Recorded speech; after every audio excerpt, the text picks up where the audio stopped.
Baik, Assalamualaikum warahmatullahi wabarakatuh. Sebelumnya perkenalkan, nama saya Putri Dijuitasari dengan NIM 315023000093. Nah, di sini saya akan memenuhi tugas tentang presentasi kelompok yang sebelumnya saya tidak mengikuti presentasi di kelas. Nah, presentasi kelompok kali ini yaitu tentang analisis penurunan kemampuan tadabbur akibat pembelajaran PAI yang serba instan. Nah, di sini ada pendahuluan.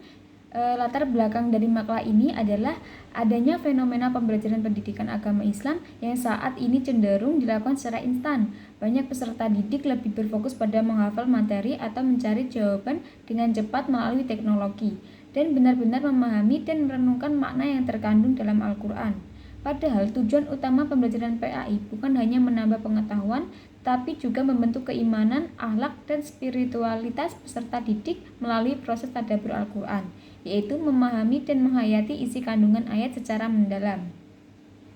Pada kajian teori dalam makalah ini dijelaskan bahwa tadabbur Al-Quran merupakan proses memahami ayat-ayat Al-Quran melalui perenungan yang mendalam, sehingga seseorang tidak hanya mengetahui isi ayat, tetapi juga mampu mengamalkan nilai-nilai yang terkandung di dalamnya. Beberapa penelitian sebelumnya menunjukkan bahwa model pembelajaran tadabbur mampu meningkatkan motivasi belajar, pemahaman keimanan, serta melibatkan aspek emosional dan spiritual peserta didik. Namun, dalam praktiknya masih terdapat berbagai kendala seperti keterbatasan waktu, kurangnya pemahaman guru, dan sistem pembelajaran yang lebih berorientasi pada hasil daripada proses. Lalu pembahasan dalam makalah ini, pada bagian pembahasan ini kami akan menjelaskan mengenai penyebab menurunnya kemampuan tadabbur peserta didik akibat pembelajaran pendidikan agama Islam yang cenderung serba instan serta solusi yang dapat diterapkan. Yang pertama, perlu dipahami bahwa tadabbur bukan hanya membaca atau menghafal ayat Al-Quran. Tadabbur merupakan proses memahami, merenungkan, menghayati, kemudian mengamalkan kandungan ayat Al-Quran dalam kehidupan sehari-hari. Jadi, tujuan akhirnya bukan hanya mengetahui isi ayat, tetapi bagaimana nilai-nilai yang terkandung di dalamnya dapat membentuk karakter dan perilaku peserta didik. Namun, kondisi yang terjadi saat ini menunjukkan bahwa pembelajaran PAI lebih banyak berorientasi pada hasil yang cepat. Misalnya, peserta didik dituntut mampu menjawab soal, menghafal materi, atau memperoleh nilai yang tinggi, tetapi kurang diberikan kesempatan untuk memahami makna yang sebenarnya. Akibatnya, proses pembelajaran menjadi dangkal dan kemampuan berpikir kritis serta reflektif peserta didik menjadi berkurang. Selain itu, perkembangan teknologi juga memberikan tantangan tersendiri. Saat ini, peserta didik dapat sangat mudah memperoleh jawaban melalui internet atau kecerdasan buatan. Kemudahan tersebut memang memberikan manfaat, tetapi apabila digunakan secara berlebihan dapat menimbulkan budaya belajar yang instan. Peserta didik cenderung langsung mencari jawaban tanpa berusaha memahami prosesnya terlebih dahulu. Dalam pembelajaran PAI, kondisi ini dapat menyebabkan berkurangnya kesempatan untuk melakukan tadabbur terhadap ayat-ayat Al-Quran. Nah, untuk mengatasi permasalahan tersebut, makalah ini menawarkan beberapa solusi. Yang pertama yaitu mengubah orientasi pembelajaran dari hasil menjadi proses. Guru perlu memberikan perhatian lebih besar terhadap proses belajar peserta didik. Artinya, keberhasilan belajar tidak hanya diukur dari nilai yang diperoleh, tetapi juga dari bagaimana peserta didik mampu memahami, berpikir, bertanya, serta merefleksikan materi yang dipelajari. Dengan demikian, peserta didik tidak hanya menghafal informasi, tetapi benar-benar memahami maknanya.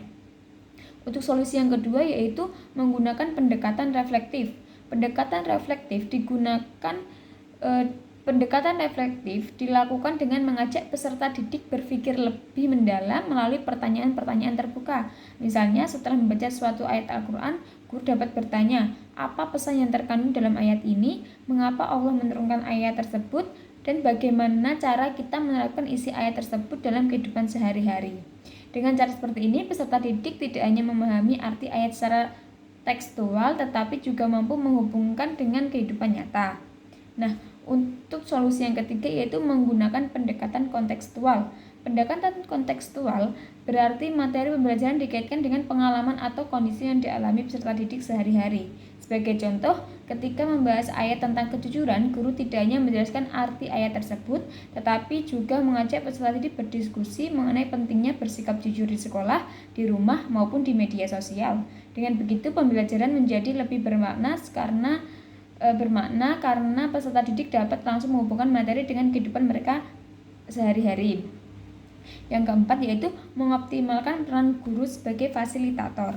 Nah, dalam pembelajaran modern, guru tidak hanya menjadi sumber informasi. Guru berperan sebagai fasilitator yang membimbing peserta didik agar mampu menemukan pemahamannya sendiri. Guru dapat menciptakan suasana belajar yang aktif melalui diskusi, tanya jawab, studi kasus maupun refleksi bersama sehingga peserta didik lebih berani mengemukakan pendapat yang lebih kritis terhadap materi yang dipelajari.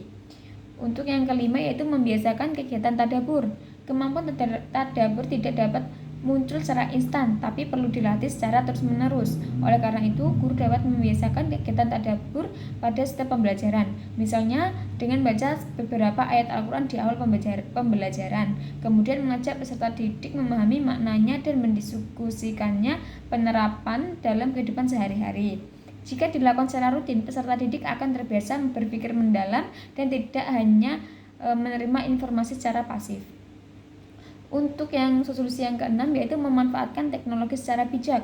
Makalah ini juga menjelaskan bahwa teknologi bukanlah sesuatu yang harus dihindari. Sebaliknya, teknologi dapat menjadi media yang sangat membantu apabila digunakan secara tepat. Nah, untuk solusi yang ketujuh yaitu tantangan dalam penerapan solusi.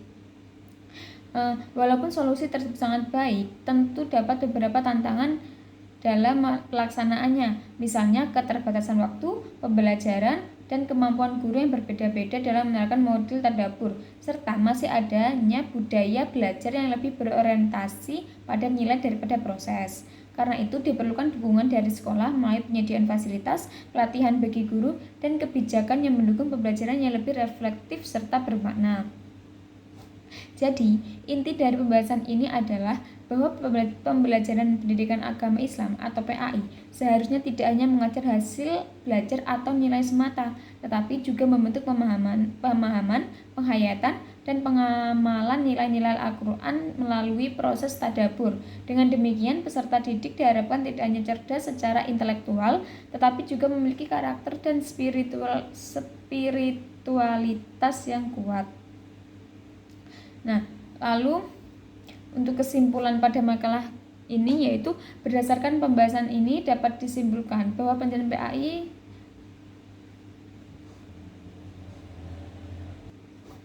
untuk makalah ini dapat disimpulkan bahwa pembelajaran PAI yang terlalu instan menyebabkan kemampuan tadabbur peserta didik mengalami penurunan. Demikian pemaparan dari saya tentang analisis penurunan kemampuan tadabbur akibat pembelajaran PAI yang serba instan. Saya menyadari bahwa masih terdapat kekurangan dalam penyusunan maupun penyampaian makalah ini. Oleh karena itu saya sangat mengharapkan kritik dan saran yang membangun. Terima kasih atas perhatiannya. Wabillahi taufiq wal hidayah. Wassalamualaikum warahmatullahi wabarakatuh.